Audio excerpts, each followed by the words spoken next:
बात ये है, एज ए मकर राशि और एज ए शनि 7.5 और इनबिल्ड शनि का अष्टम स्थान, ठीक है।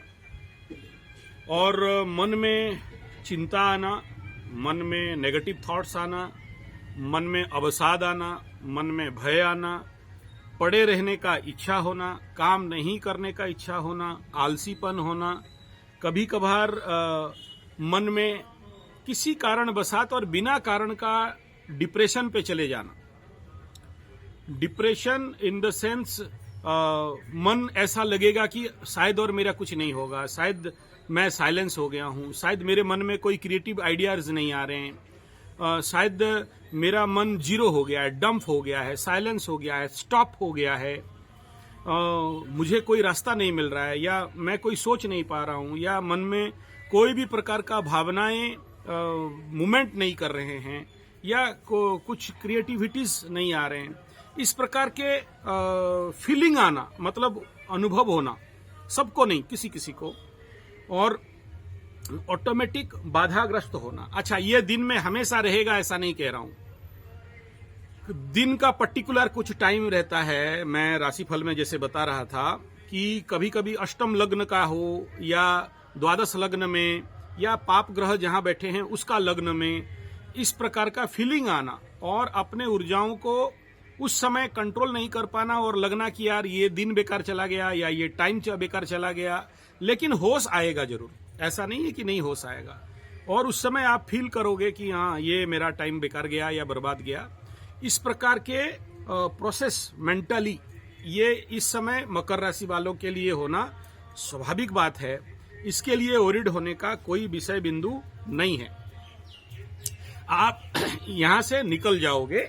लेकिन अगर किसी किसी को अगर बहुत जोर से है ऐसा भावना, ऐसे नेगेटिव परिस्थिति, नेगेटिव भावनाएं, गंदा भावनाएं, अहेतुक भावनाएं जो कभी होने वाला नहीं है लेकिन बार बार मन में आ रहा है, ऐसे अगर बार बार आपके जीवन में आ रहे हैं, अनकंट्रोल्ड और अत्यधिक मात्रा में आ रहे हैं, तो ये बनता है कि आपको इसके लिए आपके जप के क्वांटिटी को बढ़ाना होगा। और आपके जो ब्रेन के अंदर सेंसर है, कंप्यूटर से साइंस इंजीनियर हो ना, बोल रहे हो?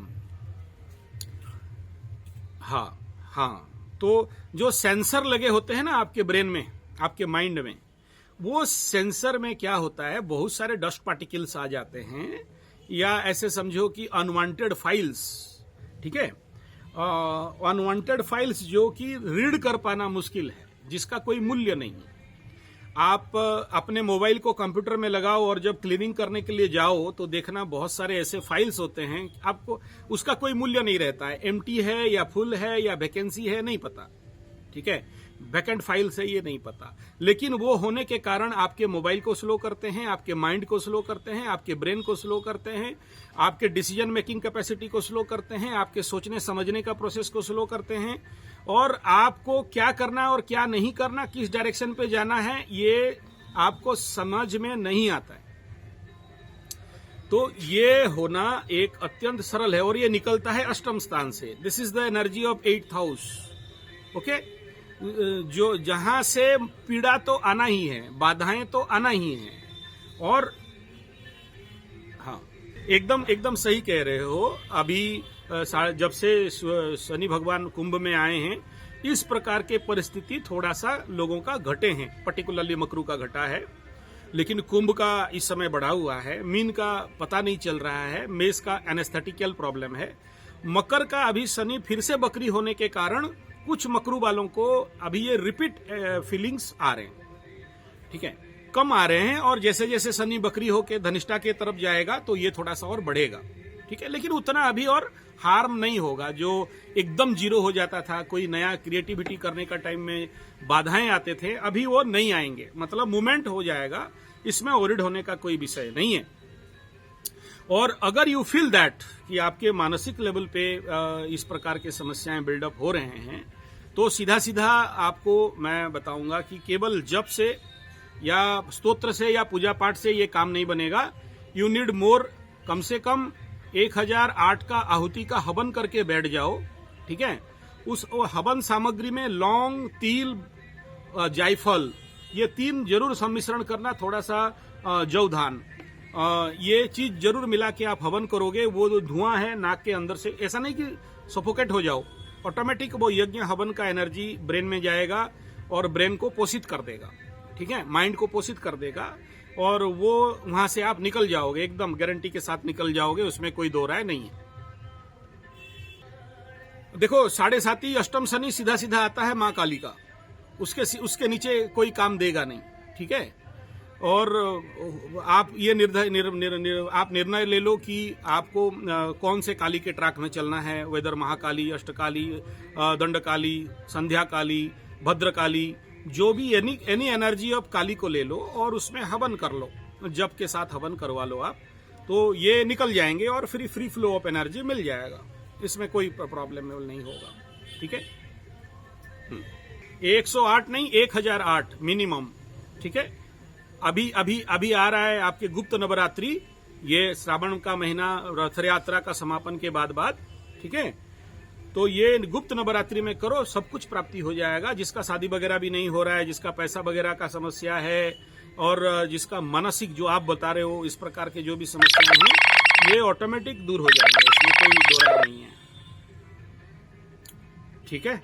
और ये जो माँ काली का काम करना, पूजा पाठ, ऐसा लोकल पंडित या बाहर का पंडित कुछ नहीं रहता है, उनको पकड़ो जो काली के ऊपर पीएचडी किए हैं, हर चीज को डूज डोंट्स को जानते हैं, क्योंकि सभी पूजा पाठ बाकी लोग कर सकते हैं, लेकिन स्पेशली जो माँ काली का यज्ञ हवन करना होता है, इसके लिए उसमें ओनली काली का साधक रहते हैं, और दूसरा किसी का पूजा नहीं करते, दूसरा किसी का काम नहीं करते, ओनली वो काली का करते हैं, काली के सिवा दूसरा कुछ समझते नहीं है।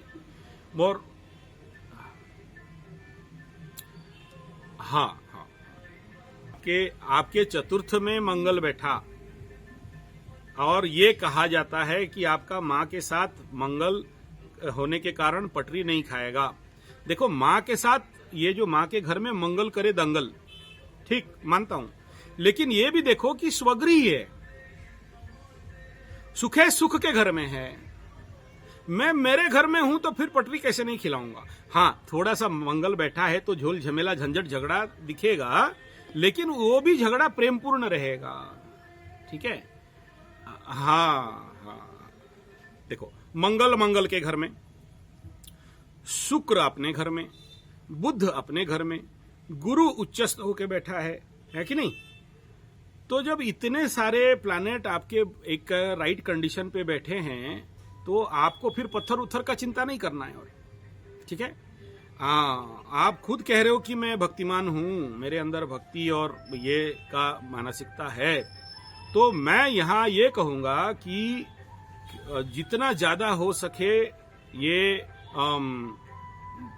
प्रार्थना और पूजा से, और आपके लाइफ में एक प्रेडिक्शन दे रहा हूं, ऐसा कंडीशन टाइम आएगा जिस समय आपको महारुद्राभिषेक कराना ही पड़ेगा, वरना कोई रास्ता खुलेगा नहीं। वो टाइम आएगा शनि के महादशा में, राहु का अंतर्दशा, ठीक है। तो उससे पहले ही आप अगर इस ट्रैक को एक्टिवेट कर दो, यानी इस एनर्जी को पॉजिटिव में कन्वर्ट कर दो, तो फिर जिंदगी में हर बाधा विघ्न अपने आप दूर हो जाएंगे, और जिंदगी का जो डिसबैलेंस एनर्जी है वो बैलेंस कर जाएगा, ठीक है। हाँ, बड़े बड़े बवंडर आएंगे लेकिन सॉल्व हो जाएगा, ठीक है। काम का जिंदगी है मैं नहीं कहूंगा, ठीक है, लेकिन ये एनर्जी कंट्रोल अगर हो जाता है तो बहुत बड़ा भी उथान पुथल हो जाए, देखना कि उसका नेक्स्ट में कोई ना कोई सहायता करने आ जाएगा, समाधान करने आ जाएगा, या आप खुद से ही समाधान करके उस चुंगल से बाहर आ जाओगे, उस नेगेटिव सर्कमस्टांसेस से आप नेचुरली बाहर आ जाओगे, उसमें कोई दो राय नहीं है, इसलिए वरिड होने का कोई विषय नहीं है। क्लियर जी। देता हूं, एक है कालसर्प योग, ठीक है।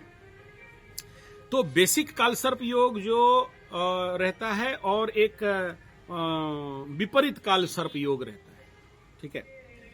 तो इसमें आप उसका सेफ्टी लाइन और कुछ नहीं रहता, तो फिर it is dangerous for the life.